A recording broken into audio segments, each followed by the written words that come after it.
2015 was not Brazil's easiest year. Several widespread protests across the country called for change. Confidence in the president, Dilma Rousseff, reached a record low. A scandal at state-run oil conglomerate Petrobras exposed corruption, and the economy stagnated and began a free fall. And 2016 isn't starting off much better. For The View from Brazil, we're joined now by CCTV's Lucrecia Franco from Rio de Janeiro. And Lucrecia, President Rousseff is now facing impeachment. She has been facing that for a few months over that corruption scandal that's rocked her government. What effect is this having on the country? It has been called the perfect storm. President Dilma Rousseff is not only facing an impeachment that has created a political paralysis in the country, but also one of the worst recessions in decades. She started facing calls for her impeachment right after she won her second term last year, with people taking to the streets and asking her to step down, not only because of the corruption scandal at Petrobras, because of the weakening of the economy. Brazilians are and still are angry with all this situation, because they have been coming from a decade of booming, and after that Brazil's politics became more like a soap opera with a divided opposition that opened impeachment proceedings last December. So what is next? Well, now after the Congress recess ends this month, the lower house needs to reach a decision on the impeachment and send it to the Senate. However, analysts say an impeachment is unlikely as the opposition is divided and could hardly reach the two-thirds of its 513 deputies to approve it and send it to the Senate. And it's in the Senate that Rousseff has a solid backing. Protest also has lost steam, and people here seem more worried about their own future than about Dilma Rousseff's political future. Anand. You mentioned the economy earlier on. You're saying that it's going through one of its worst recessions right now. This is an economy that was one of the most successful in the past few years. What's the outlook now? What are we looking at? Well, it's not good at all, Anand. Maybe the worst situation Brazil is facing now it's the economic troubles. And analysts estimates that in 2015, the economy contracted 3.5% and will shrink around 2.5% in this year, in 2016. One of the primary causes is the plunging of the commodity prices. Brazil depends on iron ore exports and soybean exports, among other goods, that have fallen sharply in the last 5 years. Analysts believe Brazil should cut spending, but there has been no will from Congress. Brazil's credit rating as well has been lowered to junk by Fitch and Standard & Poor's, adding pressure to the government that has been unable to make a fiscal adjustment. So numbers now speak for themselves. Over 10% inflation rate, some 1.5 million jobs lost last year, and the real, the Brazilian currency, losing a third of its value against the dollar. Forecasts are not good at all, and economists agree that growth should only resume in 2018. Okay, thanks, Lucrecia. That's CCTV's Lucrecia Franco reporting from Rio de Janeiro. Joining me now is Lígia Moura Costa, a legal studies professor and practicing attorney from Sao Paulo in Brazil, and from Rio de Janeiro, Bernardo Sorge is a professor of sociology at the Federal University of Rio de Janeiro. Thanks to both of you for joining us. Lígia, let me start with you. If we look at the problems that Brazil is facing now, some formidable economic problems. We have a recession, unemployment, a rising debt level, and the outlook doesn't look good for 2016, as our reporter just told us. Yet this was a country that was one of the big success stories of the last few years. How did it go from boom to bust in such a short time? I would say that we are doing fine, but not that fine. And everybody knew since 2014, and even in the end of 2013, that the economic politics was not the right one, and that we would face some problems in the near future. But in any case, I think that people did not expect that the economic policy would be, or the economic problems would be that hard or on us as we have been suffering the last year. Bernardo, a lot of fingers are being pointed at the president, Dilma Rousseff. Her approval ratings have been in single digits for a very long time.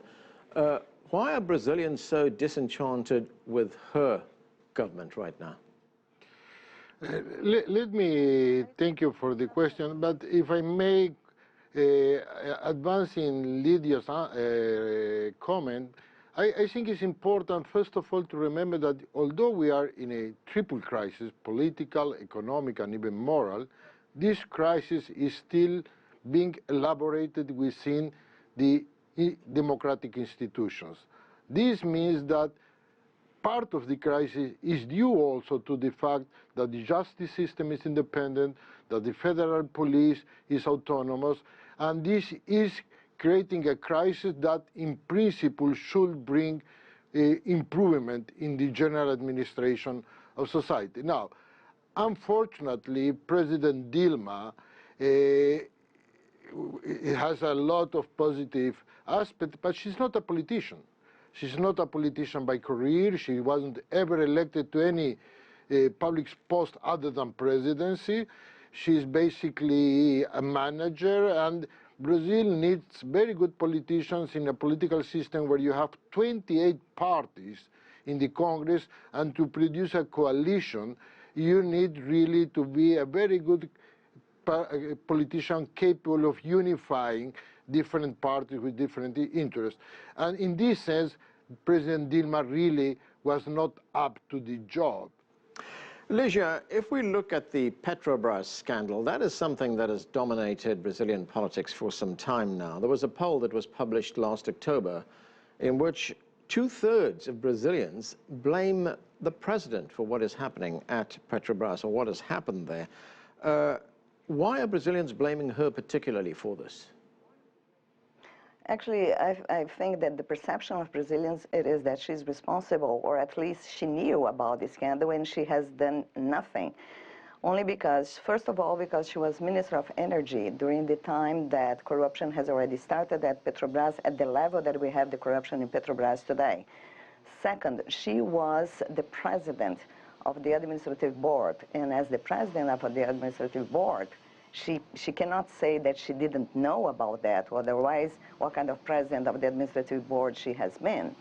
And last but not least, it seems that the Pasadena acquisition in the United States, where she was also the president of the administrative board, it has been approved by her.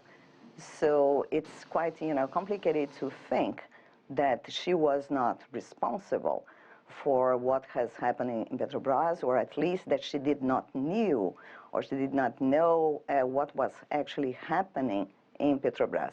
And it's really a pity when we hear on TV that she says that she's fighting corruption. If she was actually fighting corruption, she should have started in Petrobras, where she did have a position that would allow her to take really measures and to avoid what has happened to the company today. Bernardo, what is the president's future right now? She's facing these multiple crises. Do you think she will survive them? I mean, what is the status of the impeachment proceedings? A good question. Of course, if I knew the future, I would be doing business in the stock market, but I don't know the future. What I can tell you is that at this given moment, I don't see the impeachment coming in the political context. First of all, because the opposition, impeachment is a political process at the end of the day. It's if you have enough, you have majority in the Congress, and you need to have a 2/3 majority. And in principle, the opposition doesn't have this majority. Now, it's in general a feeling of frustration and apathy. People are unsatisfied, but at this moment I don't see that it's going to be expressed in a major political move that would be an impeachment. Bernardo, to be fair to the president and her government, not all of the country's economic woes have been of their own making. If we look at a country like Brazil, it is dependent on exporting commodities, and there's been a sharp drop in global commodity prices. And now, of course, the country is facing another crisis, which is the Zika virus, which appears to have taken hold in some parts of the country. We can't blame her totally for this, can we? Anna, may I say that you are right in general terms, but if you go into specifics, I wouldn't agree so much, in the sense that if you see similar countries, Colombia, Chile, Peru, Uruguay, they are not doing so good as they did for a few years ago, but still they are on the positive side in the sense of a low but real economic growth. Brazilian last year economic growth is going to be -4, and with inflation of more than 10. This is the miracle. It's not easy to have a negative economic growth and inflation of 10, 11%. And I think a major part of this is of the making of the Dilma's government and Dilma's government responsibility. Of course that the international scenario is not helping, but most of our problems are of our own making. Okay, I have one final question, and I want to put the question to both of you. And let me start with you, Leisure, and that is, what kind of impact is the Zika virus having in Brazil right now? Just for a cultural information, the mosquito that carries the virus has been eradicated from Brazil in the 50s. However, the mosquito returned to Brazil, and what it is very clear, it is that the government has not taken the necessary measures to actually fight and to kill the mosquito. That's why nowadays we are facing this epidemic, if I can say like that, concerning the Zika virus. As a Brazilian, just use repellent and try to push the government, that the government makes something and try to go back fighting the mosquito as they used to do it many years ago. Okay, Bernardo, what is your view on this, on the spread of this virus? At this moment, it's a major human tragedy that is going beyond the frontiers, and hopefully, because of that, maybe we have also major laboratories in the world that will begin to try to find, besides fighting the mosquito, also some type of vaccine, because this is a major human tragedy in Brazil today.